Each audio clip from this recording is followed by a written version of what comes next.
Hello, and this is Delia, and I'm reading The Struggle. I'm on part 4, and I'm on this part.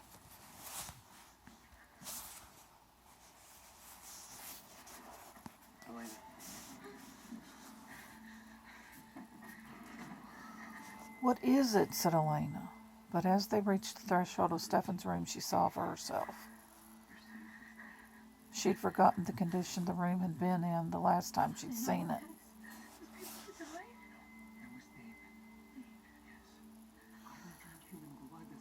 Trunks filled with clothing were unpinned or lying on their sides, as if they'd been thrown by some giant hand from wall to wall.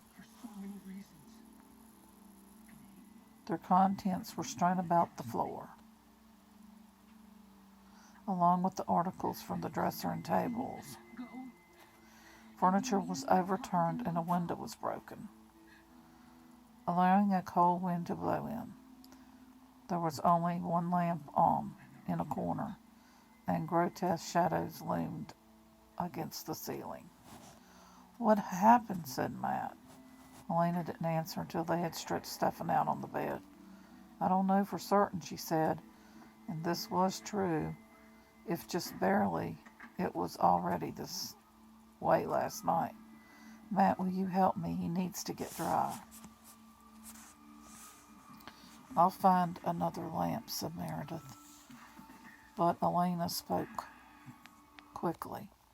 No, we can see all right. Why don't you try to get a fire going? Spilling from one of the gaping trunks was a terry cloth robe of some dark color. Elena took it, and she and Matt began to strip off Stefan's wet and clinging clothes. She worked on getting his sweater off, but one glimpse of his neck was enough to freeze her in place.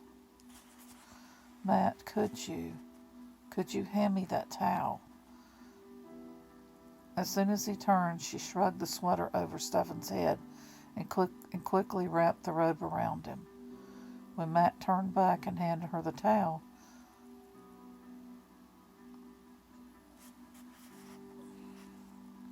she wound it around Stefan's throat like a scarf.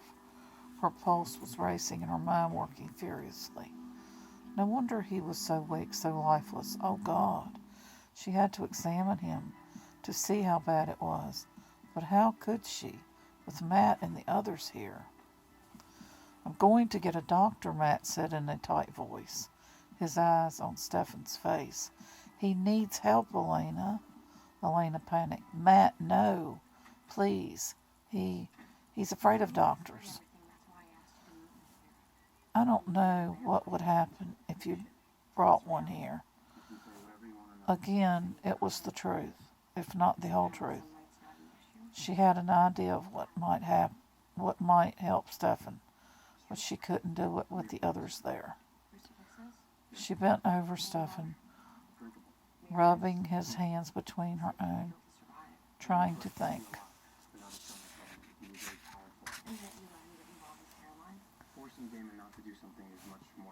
What could she do? Protect Stefan's secret at the cost of his life? Or betray him in order to save him?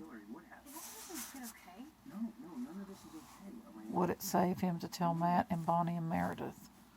She looked at her friends, trying to picture their response if they were to learn the truth about Stefan Salvador. It was no good. She couldn't risk it. The shock and horror of the discovery had nearly sent Elena herself reeling into madness.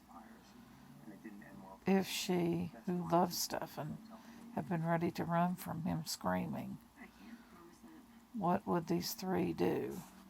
And then there was Mr. Tanner's murder. If they knew what Stefan was, would they ever be able to believe him innocent? Or in their heart of hearts, would they always suspect him?